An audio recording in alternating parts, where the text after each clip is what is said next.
ಅಡುಗೆ ಪ್ಯಾಷನ್ಗೆ ಎಲ್ಲರಿಗೂ ಸ್ವಾಗತ. ಇವತ್ತಿನ ದಿನ ನಾನು ರಾಗಿಯಿಂದ ಒಂದು ರೆಸಿಪಿಯನ್ನು ಮಾಡ್ತಾ ಇದ್ದೇನೆ. ರಾಗಿಯಿಂದ ಒಂದು ಸಿಹಿ ಅಥವಾ ರಾಗಿಯಿಂದ ಒಂದು ಕೊಟ್ಟಿಗೆ ಅಂತ ಹೇಳ್ಬೋದು. ಇದು ತುಂಬ ಆರೋಗ್ಯಕ್ಕೆ ಕೂಡ ಒಳ್ಳೆಯದು, ಮಕ್ಕಳಿಗೆ ಕೂಡ ತುಂಬಾ ಒಳ್ಳೆಯದು. ಇದನ್ನು ನೀವು ರಾಗಿಯಿಂದ ಕೂಡ ಮಾಡ್ಬೋದು, ಅಕ್ಕಿ ಹಿಟ್ಟಲ್ಲಿ ಕೂಡ ಮಾಡ್ಬೋದು. ಆದರೆ ಇದನ್ನು ಹೇಗೆ ಮಾಡೋದು, ಏನೇನು ಬೇಕು ಅನ್ನೋದನ್ನು ನೋಡುವ ಬನ್ನಿ. ಇಲ್ಲಿ ಮೊದಲಿಗೆ ನಾನು 1 ಕಪ್ಪಷ್ಟು ರಾಗಿ ಹಿಟ್ಟನ್ನು ತಗೊಂಡಿದ್ದೇನೆ. ನಿಮಗೆ ಮನೆಯಲ್ಲಿ ಎಷ್ಟು ಬೇಕು ಅಷ್ಟು ರಾಗಿ ಹಿಟ್ಟನ್ನು ತಗೊಳ್ಳಿ. ಹಾಗೆ ಚಿಟಿಕೆಯಷ್ಟು ಉಪ್ಪನ್ನು ಹಾಕಿದ್ದೇನೆ. ಹಾಗೆ ಇದಕ್ಕೆ ಬಿಸಿ ಬಿಸಿ ನೀರನ್ನು ಹಾಕ್ಕೊಳ್ಬೇಕು. ಕುದೀತಿರುವ ನೀರು ನಾನು ಗ್ಲಾಸ್ಗೆ ಹಾಕ್ಕೊಳ್ತಾ ಇದ್ದೇನೆ. ತುಂಬಾ ಬಿಸಿ ಕುದೀತಿರುವ ನೀರನ್ನು ಹಾಕಿ ಕಲಸಬೇಕು. ಹಿಟ್ಟನ್ನು ಚೆನ್ನಾಗಿ ಮಿಕ್ಸ್ ಮಾಡಿಕೊಳ್ಬೇಕು.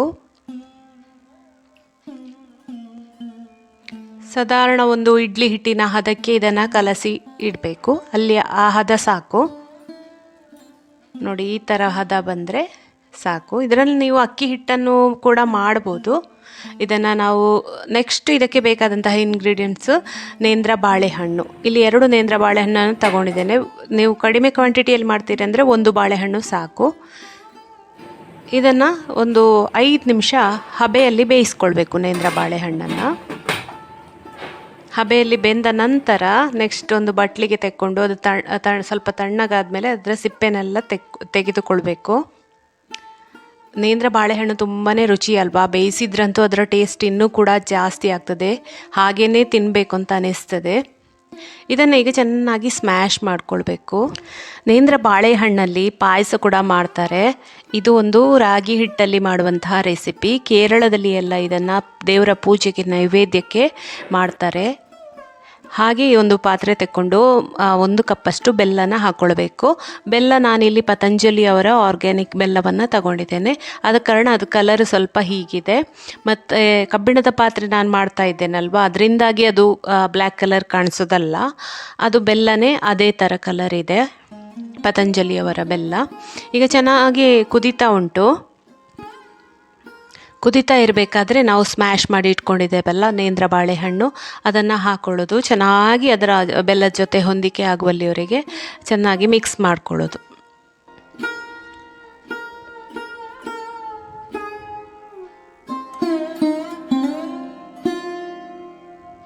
ನೋಡಿ ಈಗ ಚೆನ್ನಾಗಿ ಮಿಕ್ಸ್ ಆಯಿತು.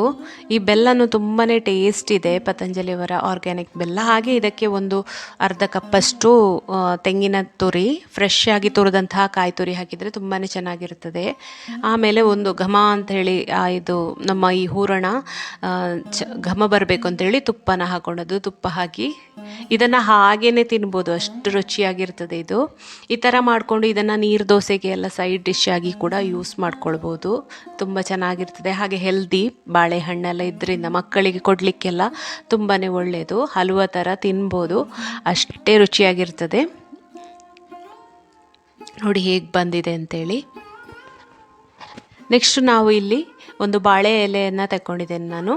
ಬಾಳೆ ಎಲೆ ತಗೊಂಡು ರಾಗಿ ಹಿಟ್ಟು ಕಲಸಿ ಇಟ್ಕೊಂಡಿದ್ದೇವಲ್ಲ, ಅದನ್ನು ಒಂದು 2 ಸ್ಪೂನಷ್ಟು ಹಾಕೋದು. ಸ್ವಲ್ಪ ಕಡಿಮೆ ಬೇಕಾದರೂ ಹಾಕ್ಕೊಳ್ಬೋದು. ತೆಳ್ಳಗೆ ಮಾಡ್ಕೊಳ್ಬೇಕು. ಎಷ್ಟಾಗ್ತದೆ ಅಷ್ಟು ತೆಳ್ಳಗೆ ಮಾಡಿಕೊಂಡು, ಅಥವಾ ನಿಮಗೆ ಸಣ್ಣ ಸಣ್ಣದು ಬೇಕು ಅಂದರೆ ಸಣ್ಣದು ಮಾಡ್ಕೊಳ್ಬೋದು. ಈ ಥರ ಮಾಡಿ ಮಿಡಲಲ್ಲಿ ಈ ಹೂರಣ ನಾವು ಮಾಡಿ ಇಟ್ಕೊಂಡಿದ್ದೇವಲ್ಲ ಅದನ್ನು ಹಾಕ್ಕೊಳ್ಳೋದು. ಆಲ್ರೆಡಿ ನಾನು ಒಲೆಯಲ್ಲಿ ಇದು ಅಟ್ಟಿನ ಪಾತ್ರೆ ಅಂತ ಹೇಳ್ತೇವೆ ನಾವು, ಇಡ್ಲಿ ಬೇಯಿಸುವ ಪಾತ್ರೆ. ಇಡ್ಲಿ ಬೇಯಿಸುವ ಪಾತ್ರೆಗೆ ನೀರು ಹಾಕಿ ಕುದೀಲಿಕ್ಕೆ ಇಟ್ಟಿದ್ದೇನೆ ನಾನು. ಅದ ನಂತರ ಈ ಹೂರಣವನ್ನೆಲ್ಲ ಹಾಕಿ ಬಾಳೆಲೆಯನ್ನು ಒಂದು ಇಷ್ಟು ಹೀಗೆ ಮಡಿಚಿದರೆ ಆಯಿತು. ಹೀಗೇ ಎಲ್ಲವನ್ನ ಮಾಡಿ ಬೇಯಲಿಕ್ಕೆ ಇಡ್ತೇನೆ. ಇದು ಒಂದು 10 ನಿಮಿಷ ಬೆಂದರೆ ಸಾಕು, ಜಾಸ್ತಿ ಹೊತ್ತೇನೋ ಅಗತ್ಯ ಇಲ್ಲ. ರಾಗಿ ಅಲ್ವಾ, ಬೇಗನೆ ಬೇಯ್ತದೆ. 10 ರಿಂದ 15 ನಿಮಿಷದಲ್ಲಿ ತೆಗಿಬೋದು. ಇದೀಗ ತುಂಬಾ ಬಿಸಿ ಇದೆ ನೋಡಿ, ನಿಮಗೆ ತೋರಿಸ್ತಾ ಇದ್ದೇನೆ ಬಿಸಿ ಬಿಸಿಯಲ್ಲಿ. ನೋಡಿ ಈ ಥರ ಬರ್ತದೆ ರಾಗಿ ಕೊಟ್ಟಿಗೆ. ಮಿಡಲಲ್ಲಿ ಹೂರಣ ಇರ್ತದೆ. ರಾಗಿ ಇಷ್ಟಪಡೋರು ಇದನ್ನು ಇಷ್ಟಪಟ್ಟು ತಿಂತಾರೆ. ಹಾಗೆ ಕೇರಳದ ಕಡೆಯಲ್ಲಿ ಎಲ್ಲ ದೇವರಿಗೆ ಪ್ರಸಾದದ ರೂಪದಲ್ಲಿ ಇದನ್ನು ಇಡುತ್ತಾರೆ. ಅದಕ್ಕೆ ಈ ರೀತಿ ಇದನ್ನು ಸರ್ವ್ ಮಾಡ್ಕೊಂಡಿದ್ದೇನೆ. ಫ್ರೆಂಡ್ಸ್, ನಿಮಗೆ ಈ ವಿಡಿಯೋ ಇಷ್ಟ ಆದರೆ ಖಂಡಿತ ಲೈಕ್ ಮಾಡಿ. ಹಾಗೆಯೇ ನೀವು ಫಸ್ಟ್ ಟೈಮ್ ಈ ಚಾನಲನ್ನು ನೋಡೋದಂತಾದರೆ ಖಂಡಿತ ಸಬ್ಸ್ಕ್ರೈಬ್ ಆಗೋದನ್ನು ಮರಿಬೇಡಿ. ಹೇಗೆ ಬಂದಿದೆ ಅನ್ನೋದನ್ನು ತೋರಿಸ್ತೇನೆ ನೋಡಿ. ತುಂಬ ಸಾಫ್ಟಾಗಿ ಬರ್ತದೆ ಇದು. ತಣ್ಣಗಾದ್ಮೇಲೆ ಸ್ವಲ್ಪ ಗಟ್ಟಿ ಆಗ್ತದೆ. ನಾನೀಗ ನಿಮಗೆ ಬಿಸಿ ಬಿಸಿಯೇ ತೋರಿಸ್ತಾ ಇದ್ದೇನೆ. ಫ್ರೆಂಡ್ಸ್, ನೀವು ಕೂಡ ನಿಮ್ಮ ಮನೇಲಿ ಮಾಡಿ ಹೇಗೆ ಬಂತು ಅನ್ನೋದನ್ನು ಕಮೆಂಟಲ್ಲಿ ತಿಳಿಸಿ. ಇದನ್ನು ನೀವು ರಾಗಿ ಹಿಟ್ಟು ಇಷ್ಟ ಇಲ್ಲ ಅಂತಾದರೆ ಅಕ್ಕಿ ಹಿಟ್ಟಲ್ಲೂ ಕೂಡ ಮಾಡ್ಬೋದು. ತುಂಬಾ ರುಚಿಯಾಗಿರ್ತದೆ. ಆ ನೇಂದ್ರ ಬಾಳೆಹಣ್ಣಿನ ಹೂರಣ ತುಂಬಾ ರುಚಿಯಾಗಿರ್ತದೆ ಸಿಹಿಯಾಗಿ. ಫ್ರೆಂಡ್ಸ್, ಇಷ್ಟ ಆದರೆ ಖಂಡಿತ ಲೈಕ್ ಮಾಡಿ, ಹಾಗೆಯೇ ಚಾನಲನ್ನು ಸಬ್ಸ್ಕ್ರೈಬ್ ಆಗೋದನ್ನು ಮರಿಬೇಡಿ. ಹೀಗೆಯೇ ರುಚಿ ರುಚಿಯಾದ ರೆಸಿಪಿಯೊಂದಿಗೆ ನಾನು ಮತ್ತೆ ಬರ್ತೇನೆ. ಅಲ್ಲಿವರೆಗೆ ನಮಸ್ಕಾರ. Bye bye. Take care. Thank you friends watching my videos. Thank you so much.